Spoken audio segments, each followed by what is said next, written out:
మాజీ మంత్రి రోజా గారు ఈరోజు జోగి రమేష్ గారి ఇంటికి వెళ్ళడం జరిగింది. మొన్న జోగి రమేష్ గారి ఇంటిపైన దాడి జరిగిన దానికి సంబంధించి జోగి రమేష్ గారిని పరామర్శించడానికి వెళ్ళటం జరిగింది. అక్కడ రోజా గారు మాట్లాడినటువంటి మాటల్ని తెలుగుదేశం పార్టీ శ్రేణులు కట్ చేసి, తెలుగుదేశం జనసేన వాళ్ళకు అనుకూలంగా ఏదో స్టేట్మెంట్ లాగా మార్చుకునేలా ప్రయత్నం చేస్తూ ఉన్నారు. ఇక్కడ కూడా దేవుడిపైన రాజకీయం చేసే ప్రయత్నం చేస్తూ ఉన్నారు. వాస్తవానికి తిరుమల లడ్డు పైన చంద్రబాబు నాయుడు గారు రాజకీయం చేశాక జనాల్లో చాలామందిలో కూడా ఏం ఆలోచన వచ్చిందంటే, దేవుణ్ణి రాజకీయాల్లో తీసుకొచ్చారు, అందున వెంకటేశ్వర స్వామిని రాజకీయాల్లో తీసుకొచ్చారు. ఆయన పవిత్రతను దెబ్బతీసే విధంగా ప్రయత్నం చేస్తూ ఉన్నారు. ఆయన ఏం చేస్తారు చూడాలి. వెంకటేశ్వర స్వామి అంటే ఆగ్రహం ఉంటాడు, ఆయన జోలి ఎవరు వచ్చినా కానీ ఒప్పుకునేలాగా ఉండడు, ఆయనకు కోపం ఎక్కువ అని జనరల్గా వెంకటేశ్వర స్వామి భక్తులు ఎక్కువ ఉంటుంది ఆ విధానం.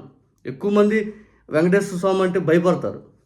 ఆయనకి ఏదైనా ముడుపు కట్టినా, ఆయనకి ఏదైనా మొక్కు చెల్లించాలన్నా కానీ, లేకపోతే ఇట్లాంటి ఎక్కువ వెంకటేశ్వర స్వామి సంబంధించిన అంశాల్లో ఒళ్ళు దగ్గర పెట్టుకొని ఉంటారు. ఈ అంశం అనేది ప్రతి ఒక్కరికి, హిందువులు అందరికీ తెలుసు. కానీ చంద్రబాబు నాయుడు గారు అధికారంలో ఉండి చంద్రబాబు నాయుడు గారు జంతు కొవ్వు కలిసింది అనడంతో నిజంగా చంద్రబాబు నాయుడు గారు ఏ ధైర్యంతో అన్నారని చెప్పి చాలామంది ఆ టైంలో ఆలోచించిన వాళ్ళు ఉన్నారు, ఇప్పటికీ ఆలోచిస్తూనే ఉన్నారు. ఈ అంశం మీద రోజా గారు, జోగి రమేష్ గారు మాట్లాడుతున్నది ఫుల్ వీడియో ఇది. ఒకసారి చూడండి, వీడియో కూడా నేను చూపిస్తాను, చూడండి మొత్తం. గవర్నమెంట్ లో ఉన్నాం అన్న ఒక ఇది తప్పు చేసాం, దేవుడితో పెట్టుకున్నాం, ఏ సైడ్ నుంచి ఏం చేస్తాడన్న భయం అందరిలో కనిపిస్తుంది. పైకి బింకంగా మాట్లాడటం తప్ప తప్పు చేసుకుంటూ పోతున్నారు. జనాల్లో బాగా బాగా కవర్ చేసేసి నేషనల్ న్యూస్ అయిపోయింది, పార్లమెంట్ లో జనాల్లో బాగా అర్థమైంది. ఇంట్లో వైఫ్ పిల్లలు లేడీస్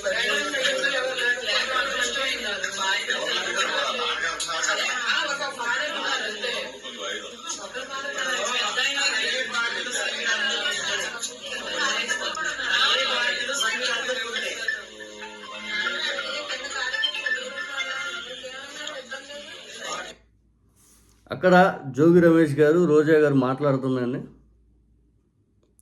తిరుమల లడ్డు పైన మాట్లాడుతూ అధికారంలో ఉన్నామని కూడా ఆలోచించకుండా వెంకటేశ్వర స్వామితో పెట్టుకున్నారు.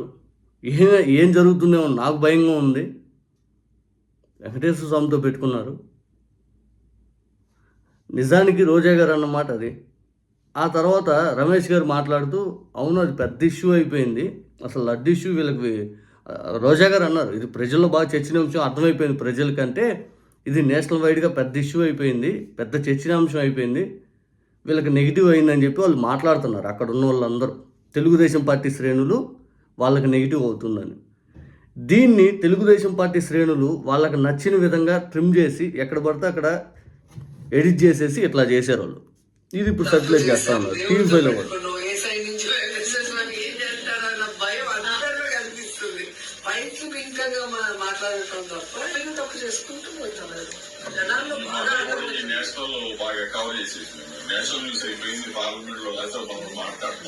బాగా అర్థమైంది. ఇప్పుడు అర్థమైనా రోజా గారు మాట్లాడిన దాన్ని వీళ్ళు అక్కడ ట్రిమ్ చేశారు. రోజా గారు అన్నది ఎవరిని? తెలుగుదేశం పార్టీ వాళ్ళు అధికారంలో ఉన్నారనే సోయి కూడా మర్చిపోయి దేవుణ్ణి రాజకీయాల్లో తీసుకొచ్చి ఎట్లా పడితే అట్లా ప్రతిష్టను తగ్గించే ప్రయత్నం చేస్తుంటే వెంకటేశ్వర స్వామితో పెట్టుకున్నారు కదా. వెంకటేశ్వర స్వామి ఆగ్రహంగా ఉంటాడు కదా, మాకు భయంగా ఉంది, ఏం జరుగుతుంది, ఏమవుతుంది ఇది అని చెప్పి అని రోజా గారు మాట్లాడితే వీళ్ళకి నచ్చింది అంత ట్రిమ్ చేశారు. జనాలకు అర్థమవుతుంది, నేషనల్ మీడియాలో న్యూస్ అయిపోయింది, ప్రజలందరికీ ఇప్పుడు అర్థమవుతుంది అనే మాటలు ట్రిమ్ చేసేసారు. ఇది ఇప్పుడు సోషల్ మీడియాలో విపరీతంగా వైరల్ అవుతూ ఉంది. ఇది నిజంగా ఫేక్ ఫెలోస్ అని చెప్పి చంద్రబాబు నాయుడు గారు అప్పుడప్పుడు మాట్లాడుతూ ఉంటారు. ఇప్పుడు దీన్ని బట్టి చెప్పాలి ఎవరు ఫేక్ ఫెలోస్ ఏంటి ఇది అని చెప్పి. బహుశా ఇది చూడాలి. ఎందుకంటే చంద్రబాబు నాయుడు గారు వాళ్ళ ఫేక్ వ్యవహారాలు ఎలా ఉంటాయో ఇవన్నీ చూడవచ్చు ఇప్పుడే మనం నిజం చెప్పాలంటే.